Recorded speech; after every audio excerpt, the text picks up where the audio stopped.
Buenos días, tardes o noches a todos y todas. Mi nombre es Valentín Velázquez y en la clase de hoy haremos una introducción al estudio de la electrocardiografía. Antes de iniciar con el vídeo de hoy, no olviden seguirme en mis redes sociales y suscribirse a mi canal. Ahora sí, comencemos.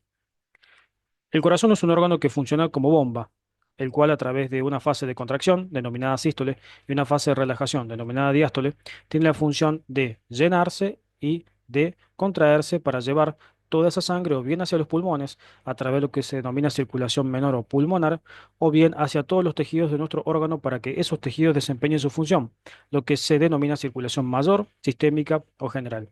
Estas fases de sístole y diástole se ven comandadas por el sistema cardionector del corazón, que está compuesto por fibras miocárdicas especializadas y aquí se encuentra representado de color amarillo. Con lo cual, este círculo o esta especie de figura ovoide que se visualiza aquí, a nivel de la desembocadura de la vena cava superior, del lado derecho en el 75-80% de los casos, representa el nodo sinoauricular, antiguamente denominado por su epónimo nodo de Keith y Flack.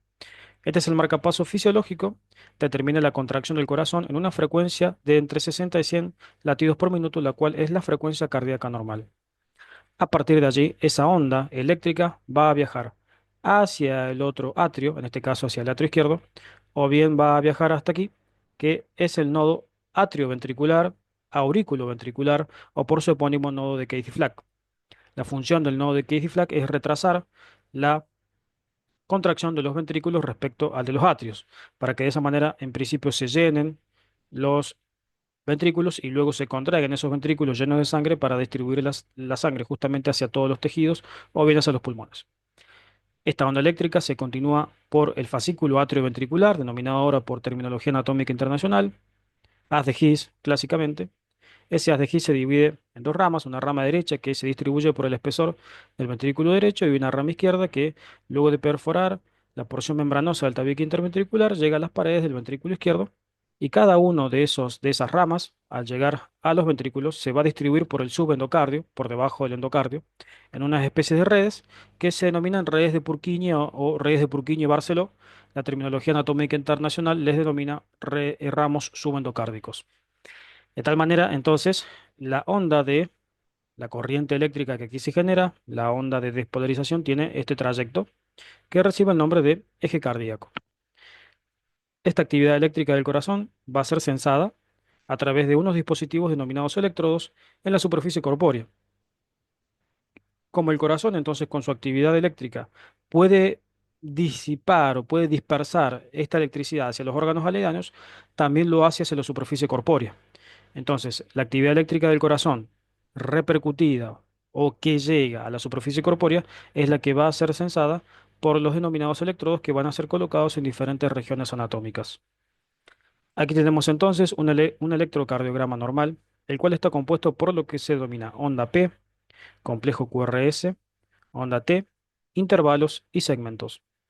La onda P representa la despolarización de los atrios.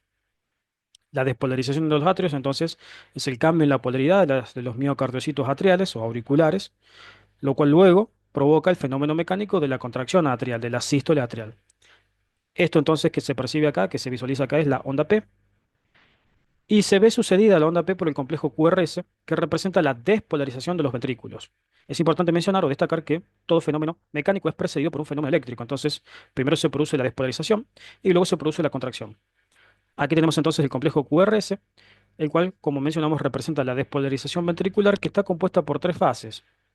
En principio se despolariza el tabique interventricular, luego se despolariza el ápex ventricular y por último se despolariza la base ventricular o la masa ventricular en general. En última instancia tenemos aquí a la onda T, que representa a la repolarización de los ventrículos. Así también habíamos mencionado que tenemos intervalos. Por ejemplo, aquí el de intervalo PR, que se sitúa desde el inicio de la onda P hasta el inicio del complejo QRS, con una duración de 0,16 milisegundos. Aquí tenemos el intervalo QT, que se localiza desde el inicio del complejo QRS hasta la finalización de la onda T. Representa entonces la actividad ventricular en general, tanto en su fase de sístole como en su fase de diástole. En última instancia tenemos el segmento ST, que va desde la finalización del complejo QRS hasta el inicio de la onda T.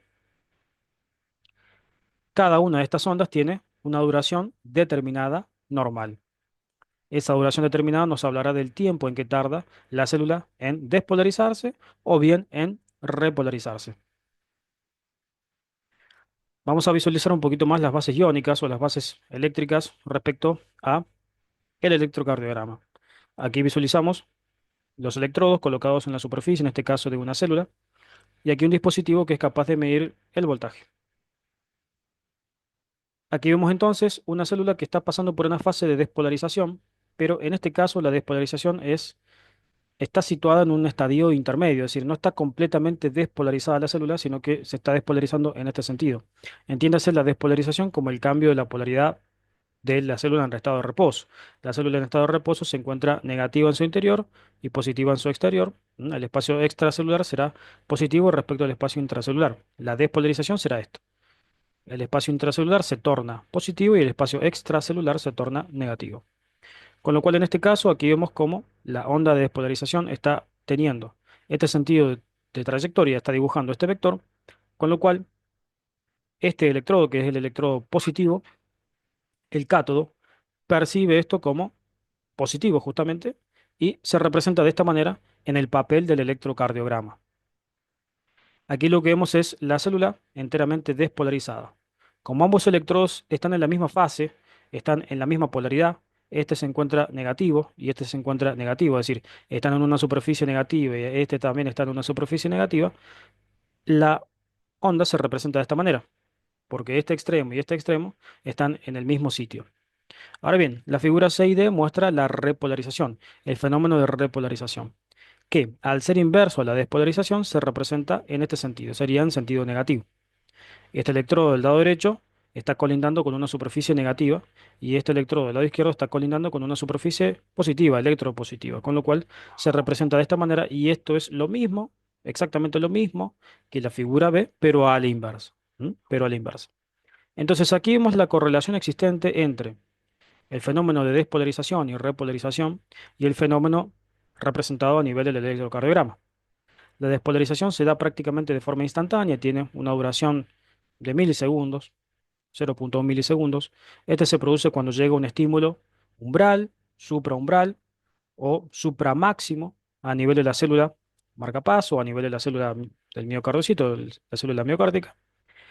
Entonces aquí lo que se está produciendo de manera iónica es la apertura de los canales de sodio.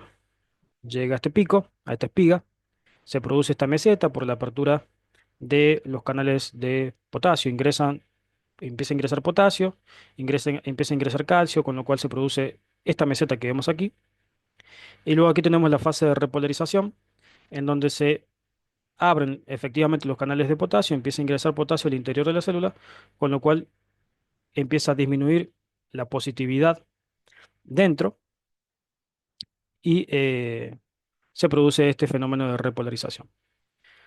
Aquí vemos lo representado en el electrocardiograma, es decir, la despolarización está dada fundamentalmente por el complejo QRS y la repolarización está dada por la onda T. Es decir, que esto representa fundamentalmente lo que sucede a nivel ventricular. Despolarización ventricular, complejo QRS. La repolarización ventricular, onda T. Ahora bien, es importante destacar que esta era la onda P. Esta onda P representaba la despolarización de los atrios. La repolarización de los atrios está solapada con el complejo QRS, es decir, que rara vez se identifica la repolarización de los atrios en el electrocardiograma. Muy bien, pues eso ha sido todo entonces con respecto a la clase del día de hoy. Espero que les haya gustado y servido y nos veremos en siguientes vídeos. Saludos.